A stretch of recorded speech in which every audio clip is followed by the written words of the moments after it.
귀한 자리에 초청해 주셔서 우리 담임 목사님과 여러 성도님들께 감사드립니다. 오늘 이 특별 새벽 기도의 첫날인데 하나님께서 첫날부터 마지막 날까지 여러분의 심령과 또 범사에 하나님의 풍성하신 은혜를 부으시기를 축복합니다. 작가 사이토 다카시라는 사람이 쓴 나는 단단하게 살 것이다 라는 책이에요. 부제가 하나 붙어 있는데 그게 제 눈에 좀 들어왔습니다. 흔들리지 않는 견고한 나를 만드는 법. 이 제목을 보면서 나는 매일 흔들리는데 어떻게 하면 흔들리지 않을 수 있을까? 이런 생각이 드는 거예요. 작가가 이 책에서 말하고자 하는 것은 스스로의 삶의 중심을 잡고 행복하게 현재를 사는 것이 가장 가치가 있다라는 것입니다. 이는 바울이 말한 자족과 같은 개념입니다. 그런데 흔들리지 않고 중심을 잡고 살아간다라는 것이 말처럼 쉬운 일은 아니죠. 저나 여러분이나 인생을 사는 중에 흔들릴 만한 일들을 정말 자주 만납니다. 누구나 흔들립니다. 겉으로는 아닌 척 하겠지만 누구나 흔들려요. 특히 목사는 성도들 앞에 전혀 흔들리지 않는 척하죠. 그래서 제가 우리 성도들께 목사는 마치 백조와 같다 그럽니다. 겉에 보이는 거는 우아하게 넥타이 매고 양복 입고 할렐루야 하는데 밑에서는 물에 빠지지 않으려고 그 물갈퀴를 계속 젓고 있는 백조와 같다라고 표현합니다. 여러분, 흔들린다라는 것은 잘못이 아닙니다. 내가 흔들리는 거 잘못도 아니고 죄악도 아닙니다. 만약에 여러분 중에 어떤 일로 인해서 흔들리신다면 그것은 당연한 것입니다. 흔들리지 않는 사람이요? 아마 그 사람은 사람이 낳은 자 중에 가장 큰 자일 겁니다. 왜냐하면 예수님께서 세례 요한을 가리켜서 여자가 낳은 자 중에 가장 큰 자라고 했습니다. 근데 그 세례 요한도 감옥에 갇혀서 고난을 당하는 중에 예수님께 자기의 제자를 보내서 당신이 메시아가 맞느냐? 아니면 우리가 다시 오실 메시아를 기다려야 하느냐라고 묻습니다. 그러니까 예수님을 향하여 하나님의 어린 양이라고까지 했던 요한이 고난을 당하자 예수님에 대하여 의심하여 흔들리는 인생이 된 겁니다. 그러니까 전혀 흔들리지 않는다? 그 사람은 요한보다 나은 사람인 거죠. 그럼 여자가 낳은 자 중에 가장 큰 자보다 나은 자니까 그 사람이 가장 큰 자 아닙니까? 여호수아의 경우를 보면 그는 정복전쟁을 승리로 이끈 대장부였습니다. 그래서 우리는 절대로 여호수아는 흔들리지 않을 사람이라고 생각을 하죠. 그렇지 않습니다. 속으로는 부들부들 떨었습니다. 얼마나 흔들렸는지 이대로 두면 안 되겠다라고 하나님께서 생각하시고 직접 찾아오셔서 말씀을 주세요. 강하고 담대하라, 두려워하지 말며 놀라지 말라. 내가 어디로 가든지 내 하나님 여호와가 너와 함께 하느니라. 여호수아가 전혀 흔들리지 않았다면 하나님께서 무엇하러 여호수아에게 이와 같은 말씀을 주셨겠습니까? 여호수아는 자기를 바라보는 수많은 백성들이 있기에 티내지 못했을 뿐이지 그도 속으로는 두려웠습니다. 엘리야는 어떤가요? 하늘에서 불도 내리고 물도 내리고 병거보다 빨리 달리고 850명의 바알과 아세라 제사장과 맞서 싸워 승리를 거둔 사람이에요. 근데 이세벨의 위협하는 한마디에 확 무너져서 도망쳐버립니다. 도망치다 못해서 로뎀나무 아래 들어가 하나님께 죽기를 구했습니다. 그러니 누구라도 자기의 삶에서 흔들리는 일이 있다 해도 그것은 자책할 일이 아닙니다. 누구나 흔들릴 수 있고 그렇게 흔들리니까 인생인 것입니다. 근데 흔들리는 인생이라고 해서 넋을 놓고 흔들리고 있으면 안 되지요. 흔들리는 것이 인생이지만 어떻게 하면 흔들리지 않을까? 삶의 방법을 찾고 액션을 취하는 것이 그리스도인의 모습입니다. 어떻게 하면 흔들리지 않을 수 있을까요? 어떻게 하면 버텨낼까요? 만약에 흔들릴 상황을 만났을 때 단단히 뿌리내린 기둥과 같은 것, 무엇에도 흔들리지 않는 분명한 기준과 같은 것을 붙잡고 있다면 흔들리는 중에도 중심을 잡기에 어렵지 않을 것입니다. 다시 제자리로 돌아올 수 있지 않겠습니까? 사랑하는 성도 여러분, 흔들리는 것을 두려워하지는 마십시오. 누구나 흔들립니다. 나는 왜 이렇게 믿음이 없을까? 나는 왜 이렇게 흔들리며 지낼까? 괜찮아요. 여러분만 흔들리는 거 아닙니다. 여러분이 보실 때 저는 하나님을 몇 퍼센트쯤 믿을 것 같습니까? 그렇죠. 저렇게 목사는 다 100% 믿는다고 대답을 합니다. 근데 제가 하나님을 100% 믿으면 무리를 걸을 겁니다. 죽은 사람도 살릴 수 있을 겁니다. 그리고 저는 100% 하나님을 믿지 못합니다. 다만 100% 하나님을 믿고 싶은 열망으로 살 뿐입니다. 누구나 완벽하지 않아요. 저나 여러분이나 흔들립니다. 그러니 흔들리지 않는 척 할 것도 없고, 또 흔들릴 때 자기 자신에 대해서 실망할 것도 없습니다. 다만 그렇게 흔들리는 중에도 기준이 분명하다면, 하나님의 말씀이 내 안에 들어와서 그것이 나의 삶의 기준이 되어줄 수만 있다면 광풍에도 중심을 잡고 버텨내고, 그리고 반드시 이기는 사람이 될 줄 믿습니다. 오늘 본문에서 만난 아브라함이 그런 사람이었습니다. 그는 하나님의 부르심을 받고 갈 바를 알지 못하는 상황에서 가나안 땅을 향하여 왔습니다. 그가 그와 같은 결정을 내릴 때 아브라함은 믿음이 있었죠. 믿음이 없는 상태에서 그런 결정을 못하죠. 근데 그 믿음이 항상 일정하지 않았다라는 겁니다. 하나님의 약속을 붙잡고 가나안으로 가는 도중에 그는 잠시 흔들렸습니다. 근데 아브라함이 그렇게 흔들리는 중에도 버텨낼 수 있었던 것은 그가 붙잡은 하나님의 말씀 때문이었습니다. 하나님이 그에게 주신 언약의 말씀, 그것이 그의 마음 가운데 뿌리 내렸고, 힘들고 곤고할 때마다 그 언약의 말씀을 붙들고 그는 그의 자신에게 찾아온 위기를 극복해냈습니다. 믿음의 사람도 흔들릴 수 있습니다. 우리가 아브라함을 보면서 믿음의 조상이라고 하는데, 믿음의 조상이 이렇게 흔들리면 될까? 믿음의 조상도 흔들릴 수 있습니다. 그러나 하나님을 붙잡는 사람은 다시 돌아오게 될 줄도 믿습니다. 사랑하는 성도 여러분, 우리가 이 시대를 살아가는 중에 흔들릴 만한 상황을 많이 만나게 될 겁니다. 그때 여러분 흔드는 그 광풍과 같은 상황을 어떻게 버텨내시겠습니까?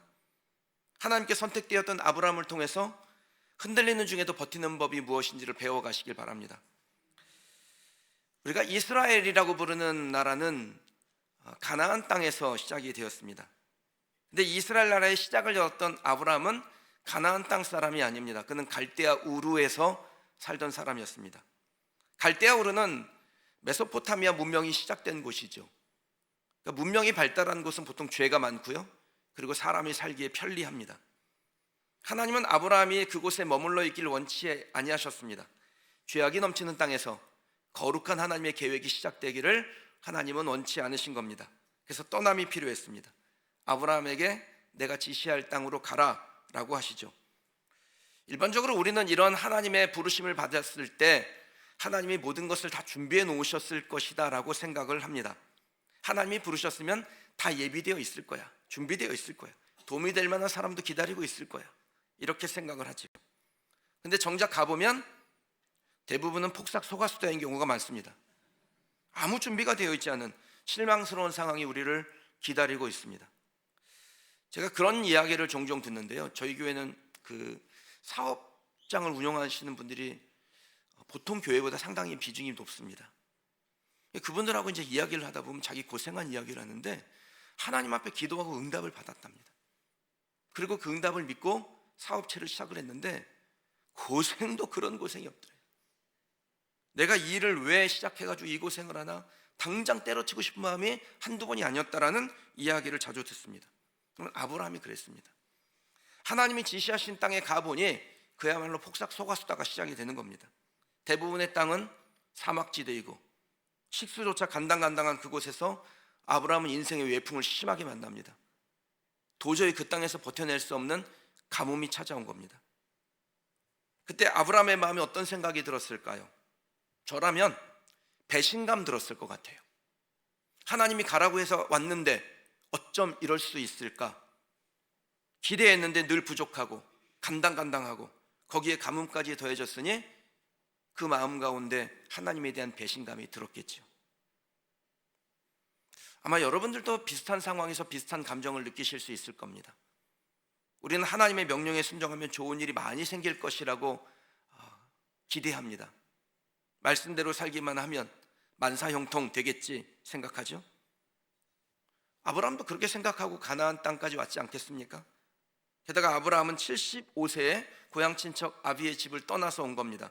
순종하기 힘든 상황에서 그 편리한 땅을 뒤로 하고 하나님의 말씀을 따라 가나안으로 온 것입니다. 그러면 좋은 결과가 와야 당연한 것이죠. 그래야 하나님 말씀을 따르는 것도 좀 신이 나고 하나님 말씀대로 사니까 잘 되는구나, 뭐 이런 생각도 들겠죠. 근데 하나님께서 아브라함에 그리하지 않으셨다라는 거예요. 하나님의 명령에 순종한 아브라함에게 하나님이 준비한 것은 목마름, 굶주림, 그리고 미래에 대한 두려움이었습니다. 성도 여러분, 하나님의 말씀에 순종해도 여러분의 인생에 장애물이 있을 겁니다. 반대로 하나님의 말씀에 불순종해도 장애물이 나타나지 않을 수도 있습니다. 장애물을 만나는 것은 하나님의 말씀에 순종했느냐 순종하지 않았느냐 그것으로 결정되지 않습니다. 때로는 하나님께서 믿음의 사람에게 장애물을 보내서 그의 믿음을 더욱더 견고하게 하는 일들을 종종 하세요. 그러니까 우리가 인생을 사는 동안에 이 장애물에 대하여 좀 중요하게 생각할 것은 어떻게 하면 장애물을 만나지 않을 것이냐에 초점을 두는 것이 아니라 인생의 장애물을 만났을 때 어떻게 그것을 극복하고 대처할 것이냐, 거기에 초점이 있어야 됩니다. 창공의 지배자 독수리는요, 빠른 속도로 평형을 유지하면서 안정감 있게 날아가는데 장애물을 극복해야 돼요. 그 장애물이 무엇이냐면 공기의 저항입니다. 근데 이 공기가 거치적스럽게 하는 장애물이긴 한데 그 공기를 없애면 더 잘 날 수 있을까요? 공기가 사라지면 진공 상태가 되죠. 진공 상태에선 누구도 제트기 엔진도 날아가지 못합니다. 그러니까 독수리가 빠르게 나는데 방해가 되는 그 공기가 동시에 비행을 잘하게 하는 최적의 조건을 만들어낸다라는 거예요. 이렇듯 장애물은 어떤 사람에게는 걸려 넘어지게 하는 걸림돌이 될 수 있고 어떤 사람에게는 더욱더 비상하게 하는 디딤돌이 될 수 있습니다. 걸림돌과 디딤돌의 차이는 장애물에 대해서 어떻게 대처하느냐에 따라 결정되는 겁니다. 아브라함은 하나님의 말씀을 따라 가나안으로 갔습니다. 그리고 거기서 기근이라는 장애물을 만나게 됩니다. 아브라함은 기근 중에도 물 걱정을 전혀 하지 않아도 되는 애굽으로 내려가는 것을 선택합니다. 하나님이 지시하신 땅에 머물지 아니하고 그 장애물을 두려워하며 합리적인 핑계를 대고 애굽으로 내려갔습니다. 아브라함이 어떻게 된 거죠? 흔들린 거예요. 인간적으로는 아브라함의 선택이 지혜로워 보일지 모릅니다. 아브라함은 혼자가 아니었습니다. 그에겐 아내가 있고 또 그에게는 따르는 식솔들이 있고 또 조카도 있습니다. 자기 혼자 괴로움을 당하는 건 그래도 참겠는데 자기를 믿고 따라온 사람들이 고통을 당하는 것은 참 견디기 어려운 일이죠. 분명히 아브라함도 그랬을 거예요. 자기의 식솔에 대한 책임감을 가지고 그 두려운 마음을 극복하기 쉽지 않았을 겁니다. 그래서 기근이라는 큰 장애물을 만났을 때 그 문제를 해결할 수 있는 애굽으로 내려가고자 결정을 합니다. 남편으로, 집안의 가장으로, 한 그룹의 리더로 당연한 선택처럼 느껴졌을 겁니다. 근데 그의 선택에 뭐가 지금 빠져 있지요? 매우 합리적인 선택이긴 한데 그의 선택에 뭐가 빠져 있습니까?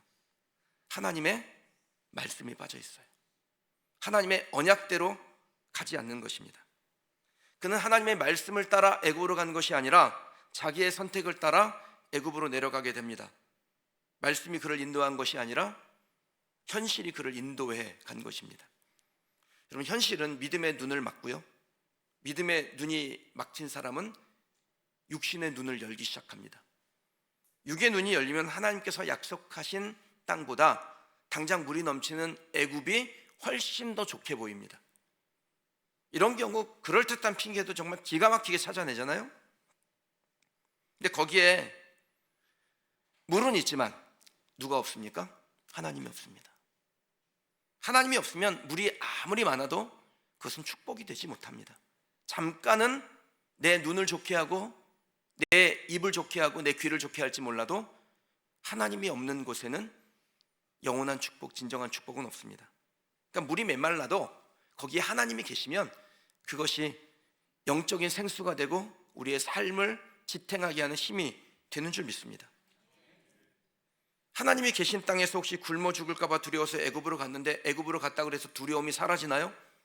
물이 없어서 굶어 죽을까 봐 염려하던 두려움은 없어졌을지 몰라도 새로운 두려움이 이 아브라함에게 찾아옵니다. 애굽에 가기 전부터 찾아옵니다. 아브라함은 자신의 안에 기품 있고 또 내면의 품위가 느껴지는 사라 때문에 내가 암살을 당하면 어쩌나라는 걱정을 하게 되죠. 그래서 사라를 자기의 누이라고 소개를 합니다. 그때 사라의 나이가 한 65세가 넘었을 겁니다. 거의 권사님 나이인데, 자기의 아내 때문에 자기가 죽을지도 모른다라는 쓸데없는 걱정을 한 겁니다. 이걸 보고 걱정을 사소한다, 걱정도 팔자다, 뭐 이런 이야기를 하는 거죠. 그러니까 진짜 무서운 거는 물의 기근이 아니라 믿음의 기근이에요. 내가 믿음이 흔들리는 순간에 심령의 기근이 찾아오고 우리를 두렵게 만드는 것입니다. 믿음의 기근이 들면 토끼도 호랑이처럼 보입니다. 별것도 아닌데 그것 때문에 두려워 벌벌 떨게 됩니다. 작은 일이 얼마나 크고 무섭게 보이는지 몰라요. 그리고 두려움이 찾아오면 실수를 연속으로 하게 되죠. 믿음이 흔들리기 시작하면 두려움이 찾아오고, 두려움에 흔들리면 하나님보다 현실을 선택하게 됩니다. 스스로 기근의 땅을 피하여 풍성한 땅이 있다는 애굽으로 내려갔던 아브라함, 자기의 아내를 팔아넘기는 그 두려움에서 헤어나오지 못하게 된 겁니다. 생명을 잃을까 봐 자기 아내를 아내로 맞이하지 않고 그 아내를 버리는 최악의 선택을 합니다. 그리고 결국엔 가장 소중한 것을 빼앗기게 되죠. 여러분, 아브라함의 이 거짓말은 하나님의 약속을 망가뜨리는 결과를 초래했습니다. 하나님께서 분명히 아브라함에게 아브라함과 사라를 통하여 열국의 아비와 어미로 삼고 그들을 통하여 많은 자손을 얻어 이스라엘 나라를 이루고 그 나라가 제사장 민족이 되고 온 인류 열방을 구원하겠다는 하나님의 위대한 구속사를 하나님께서 아브라함을 통하여 사라를 통하여 행하시고자 했는데, 아브라함이 약속을 믿지 아니하고 현실을 바라볼 때 자기 아내를 바로에게 빼앗기고 하나님의 언약이 훼손되는 일이 시작된 거예요. 잠언 29장 25절 말씀해 보면요, 사람을 두려워하면 올무에 걸리게 되거니와 여호와를 의지하는 자는 안전하리라 라고 하셨습니다. 여러분, 용감하게 사십시오. 이렇게 죽으나 저렇게 죽으나 똑같을 때 죽더라도 끽소리하고 죽으십시오. 여러분의 나온 담대함의 근원의 뿌리는 하나님의 언약을 바라보는 여러분의 믿음으로부터 시작이 될 겁니다. 두려운 일이 생길 때 오늘 들은 말씀을 기억하고 내가 이 두려움에 믿음으로 반응해야 된다라는, 그래서 이 믿음으로 이 두려움을 극복하고 하나님이 내게 언약대로 하시는 일이 무엇인지를 보겠다는 그 담대함이 여러분에게 시작되기를 주님의 이름으로 축원합니다. 흔들릴 수밖에 없는 인생이라는 건 부정할 수 없습니다. 다만 흔들리는 중에도 꺾이지 않는 방법이 무엇인지를 계속해서 찾아내야 됩니다. 어떤 사람이 흔들려도 그의 인생이 꺾이지 않게 될까요? 흔들려도 꺾이지 않는 인생이 되는 방법은 단 하나입니다. 우리의 힘이 되시는 하나님, 그 하나님이 주신 말씀을 내 안에 담고 그 말씀대로 믿음의 반응으로 살아가는 것입니다. 오늘 우리가 본문에서 주목해야 될 것은 흔들리는 중에도 하나님의 언약은 계속해서 전진하고 있다는 거예요. 아브라함이 분명히 하나님의 언약을 훼손하는 일을 했죠. 아브라함과 사라를 통하여 하나님께서 씨를 주시고 그 씨가 이스라엘을 이룬다, 이것이 하나님의 계획인데 하나님이 자기에게 주신 계획대로 가지 아니하고 말씀을 어기고 현실을 따라 애굽으로 갔을 때 그는 아내를 빼앗겨요. 약속이, 언약이 훼손된 겁니다. 아브라함이 불신앙을 보이고 윤리적으로 좋지 못한 모습을 보였음에도 아브라함에게 찾아온 결과를 보십시오. 하나님께서 바로에게 벌을 내리시고 도리어 아브라함이 잘 되는 인생으로 바꾸어 내십니다. 하나님의 언약이 아브라함을 인해서 훼손되지 않고 계속해서 전진하고 있다는 거예요. 그러니까 여러분에게 하나님께서 약속의 말씀을 주셨다면 당장의 환경과 상관없이 하나님의 언약은 진행이 됩니다. 다만 그 언약이 진행될 때 우리가 믿음으로 그 언약을 붙잡고 가면 하나님께서 우리 가운데 평강 중에, 기쁨 중에 그 언약의 성취를 보게 하시는 거고, 우리가 두려워 하나님의 언약을 뒷전으로 밀어버린다면 그 언약은 언약대로 이행이 되는데 우리는 두려움 가운데, 고민 가운데 그 언약의 성취를 보게 되는 거예요. 어떤 것을 선택하시겠어요? 그럼 당연히 하나님의 약속의 말씀을 붙잡고 그 약속의 말씀대로 나는 살아간다, 승리한다. 언약의 성취가 묵묵히 지금도 이행되고 있으니 나는 거기에 초점을 맞추고 하나님의 말씀과 동행한다. 이것이 오늘 이 새벽에 나와 하나님 앞에 결단한 저와 여러분의 믿음의 고백이 되시길 주의 이름으로 축원합니다. 언약을 지키시는 하나님을 믿으셔야 합니다. 흔들리던 아브라함을 지켜주시고 다시 약속의 땅으로 그의 발걸음을 옮겨주신 하나님, 아브라함이 기근 중에 가나안 땅에 머물렀어도 그 기근에서 하나님은 아브라함을 구원해 주셨겠지요. 아브라함이 애굽에 있던, 아브라함이 가나안 땅에 머물던 하나님은 아브라함을 구원하셨습니다. 왜 그렇습니까?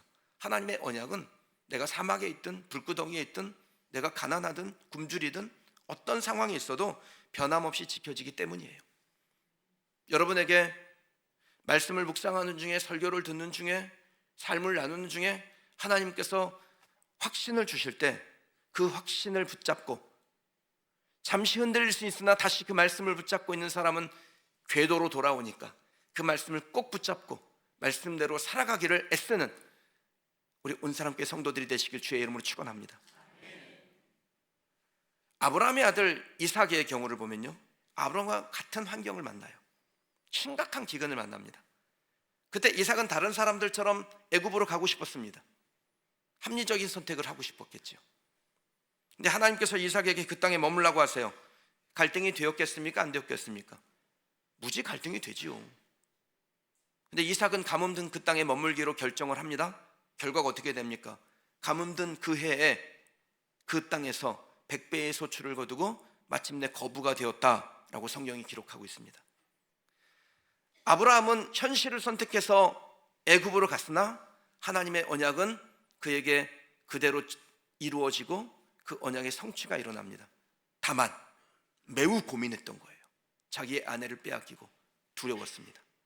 근데 하나님의 약속의 말씀을 붙잡고 그 땅에 머무는 선택을 했던 이삭의 경우는 어때요? 하나님이 그를 지켜주셔서 그 가뭄 가운데서도 굶주리지 아니하고 도리어 100배의 소출을 거두어 마침내 거부가 되는 하나님의 기적의 주인공이 됩니다.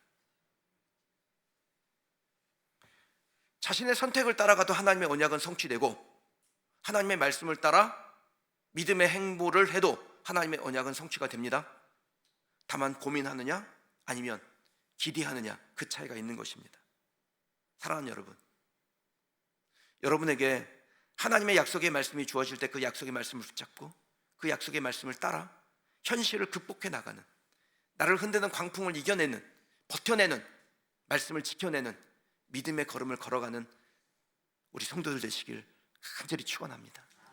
그래서 여러분의 삶에 하나님의 언약의 성취가 일어나는 기쁨을 누리시는 성도들 되시길 소망합니다. 하나님의 언약은 우리가 흔들리건 흔들리지 않건 예정대로 됩니다. 다만 우리가 흔들리지 않는다면 고생을 덜할 뿐이에요. 흔들리게 되면 고생하셔야 됩니다. 두려움 가운데 밤잠을 설치며 하나님의 약속을 보게 될 거예요. 근데 그렇게 하지 마세요. 하나님의 약속은 반드시 전진한다, 성취된다. 나는 하나님의 약속에 함께하며 그 약속의 성취를 기쁨 가운데 맞이한다. 이것이 오늘 이 새벽에 결단하며 나온 저와 여러분의 믿음의 고백이 되기를 주의 이름으로 축원합니다. 선택은 우리 몫입니다.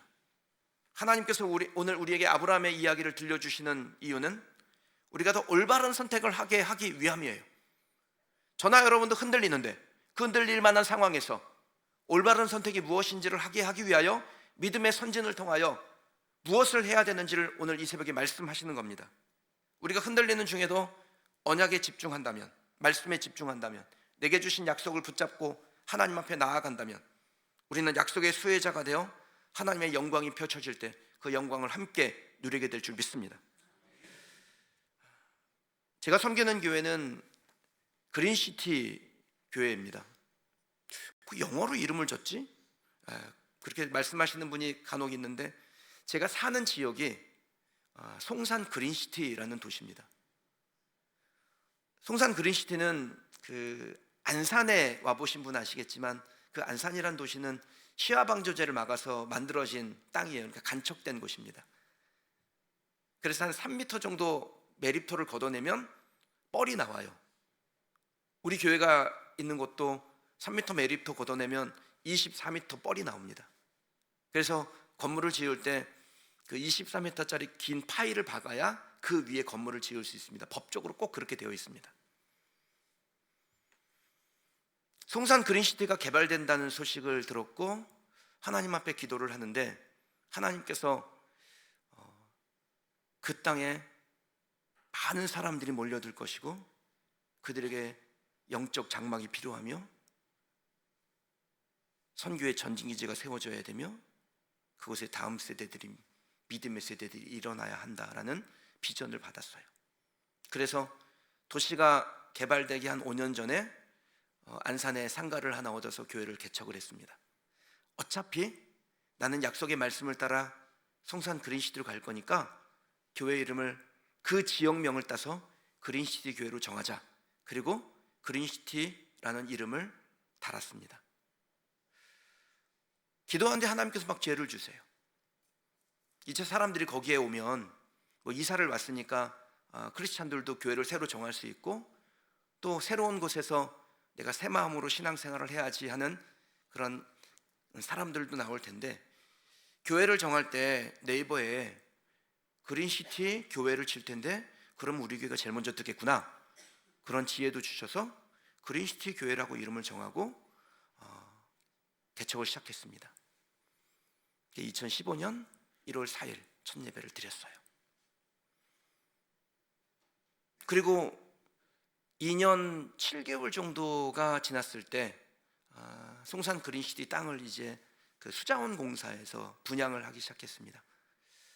도시가 계획도시이기 때문에 교회는 반드시 종교 용지에만 지을 수 있습니다.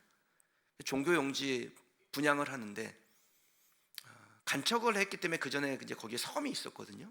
근데 그 섬에 살던 주민들에게 토지 분양을 좀 해요. 그리고 섬에 있던 교회에게는 종교 용지를 선택할 수 있는 우선 선택권을 줍니다. 근데 그 종교 용지의 우선 선택권을 가지고 있는 교회가 그 토지를 매매하겠다라는 소식을 들었어요. 그래서 제가 누가 소개해서 그분을 좀 만나러 갔습니다. 그분을 만나고 돌아오는 길에 송산 그린시티로 들어오는 그 도로가 4차선으로 조성이 되고 있었는데 가개통 상태라서 차들이 거의 다니질 않았습니다. 저도 처음 가본 길이었어요. 그래서 그 길을 그분을 만나고 돌아오는 길에 이렇게 보니까 안산, 인천하고 표지판에 X표가 쳐져 있는 거예요. 그래서 이 길로 가면 안 되는가 보다. 그리고 차가 너무 없어서 저는 좀 차가 없다고 생각했어요. 그래서 그 사거리에서 1차선에서 그냥 우회전을 했어요. 그리고 콱 소리가 나는 거예요. 정신을 차려보니까 제 차가 저 구석에 찌그러져 있고 그 중앙선 한가운데 아무런 차도 다니지 않는데 중앙선 차 한가운데 27톤 덤프트럭이 서 있었습니다. 그러니까 제가 1차선에서 우회전을 할 때 제 옆차선에 덤프가 같이 오고 있었던 건데 제가 미처 확인을 못한 거예요. 얼마나 크게 사고가 났는지 그 차가 출고한 지 14시간 됐던 차거든요. 출고한 지 14시간 된 차가 그 폐차를 못했습니다. 그 폐차를 하려면 제가 1200만 원을 더 물어내야 된대요. 그래서 2달 반 동안 차를 고쳤습니다. 그렇게 사고가 크게 났어요. 그런데 하나도 안 다친 거예요. 어디 타박상도 없어요. 그래서 교회 와서 하나님 앞에 기도하며 곰곰이 생각했습니다. 어디 다리라도 부러졌으면 내가 부주의해서 그랬겠지 생각할 텐데 한 군데 다치는 곳도 없고 타박상도 없고 아무런 문제가 일어나지 않은 상태에서 하나님이 나에게 말씀하시려고 하는 게 뭘까? 딱 나오는 거예요. 그 우선 선택권을 가지고 있는 토지를 그 프리미엄을 주고 사야 되는데 그거 타지 말라는 거예요. 엄청 갈등이 됐습니다. 그렇게 하면 되게 쉽게 토지를 확보할 수 있을 텐데 너무 갈등이 돼요. 하나님 그건 아니죠. 이거 사고 우연이죠. 그렇게 말하고 싶은 마음이 여기까지 올라와요. 그런데 명확했어요. 네가 이 사고 이전에 하려고 했던 일을 하지 마라 라는 겁니다. 그래서 그 토지를 가지고 있는 목사님 전화번호를 지웠습니다. 그 전화번호를 보면 또 전화하고 싶을까 봐. 그리고 하나님 앞에 기도하는 중에 종교용지가 3개가 있는데 그 중에 2개를 추천 분양을 하는 거예요. 사고는 7월 22일 날 났고 9월 26일에 종교용지 추천 분양이 있었습니다. 그래서 성도님들께 제가 배수진을 쳤어요. 우리 성도님들 교회를 위해서 함께 기도하실 때 하나님 앞에 우리가 세일의 새벽기도 시작하십시다. 그리고 하나님께서 땅을 주시면 우리 모두가 그곳으로 가는 겁니다. 근데 만약에 우리가 당첨이 안 되면 교회 이름을 바꿉니다. 그렇게 배수진을 치고 세일의 새벽기도회를 한 달 동안 드렸습니다. 그리고 기도회가 끝나는 그 마지막 주간 화요일에 입찰을 했는데 총 경쟁률은 48대 1이었고 우리 교회가 당첨이 됐습니다. 네. 여러분들은 여기까지 들으니까 아멘하고 좋아하시죠? 네. 고생은 그 다음부터예요. 토지 당첨이 됐는데 분양가가 46억이었어요. 근데 통장에 4,800만 원 있어요. 통장에 잔고 4,800만 원인데 일단 계약금으로 4억 6천을 넣어야 됩니다. 그래서 저희 어머니 집을 담보로 잡아서 2억을 빌려오고 제가 사택에 전세로 들어있던 거를 1억을 빼고 장로님 2분이 계셨는데 장로님이 5천만 원씩 헌금을 해서 간신히 4억 6천을 마련해서 계약금 10%를 냈어요. 그리고선 하나님 앞에 계속해서 기도하는데, 그럼 우리 목사님도 이 예배당을 건축하시고 또 비전센터 건축하시고 그런 과정 가운데 어떤 어려움이 있었는지 제가 짐작이 되고 교회를 개척하고 건축하는 교회를 가서 설교를 하다 보면 저도 모르게 눈물을 흘릴 때도 있고 그렇습니다. 너무나 어려운 일들이 많아요. 그 얘기를 하니까 또 눈물이 나려고 그래요. 너무나 어려운 일들이 많았어요. 그런데 그 과정 가운데서 나를 버티게 했던 것은, 우리 성도들 버티게 했던 것은 하나님의 약속의 말씀이 우리에게 있고 하나님이 매 순간마다 기적을 보여주셨고 그 기적은 반드시 성취되었다라는 겁니다. 그렇게 4,800만 원을 가지고 토지를 구입하고 예배당을 짓는데 2년 9개월 걸렸습니다. 그래서 4년 6개월 만에 입당을 했는데 총 100억 정도 들었어요. 지나보면 교인 160명이서 어떻게 그 일을 했을까? 어떻게 일이 이루어졌을까? 한 번도 공사대금 밀린 적 없이, 한 번도 교인들끼리 서로 불편하거나 다툼 없이, 우리 교인들은 너무나 마음이 평안하더라고요. 어려운 일이 생기면 목사님이 알아서 하실 거야 그래요.